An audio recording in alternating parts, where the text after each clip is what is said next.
जवान जय किसान। लड़ेंगे जीतेंगे लड़ेंगे जीतेंगे लड़ेंगे जीतेंगे।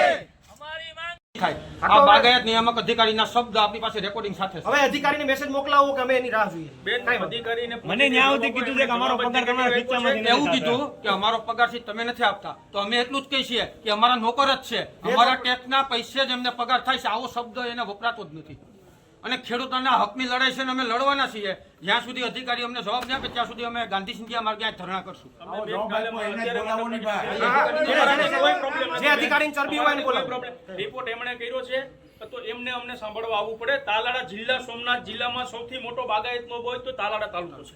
અને એ અધિકારીનું નામે આપી દે. અમે એ બાગાયત નિયામક અધિકારી સોજિત્રા સાહેબ દ્વારા આવા શબ્દ કહેવામાં આવ્યા અધિકારીનું નામે આપીએ કે સોજિત્રા સાહેબ અહીંયા આવે અને તમે એને બેન તમે રિપોર્ટ મોકલાવો. ના, કચેરી ના. આ બધા કલેક્ટર સાહેબના એને- જાહેરનામાનો ભંગ કરવા નથી માંગતા. એને એવું હોય કે અમે નોકર નથી તો અમે અહીંયા કોઈ નોકર નથી, ખેડૂતો છે અને અમારી રજૂઆત છે, અમે અહીંયા રજૂઆત કરશું. એને સાંભળવું હોય તો અહીંયા અને પોતાના હક માટે કેટલી વાર ખેડૂતોને અહીંયા આવવું. કલેક્ટર સાહેબે જાહેરનામું પાડ્યું છે કલમ 144. એટલે અમે કલેક્ટર સાહેબના જાહેરનામાનો ભંગ ન થાય એટલે અમે અહીંયા આવ્યા છીએ.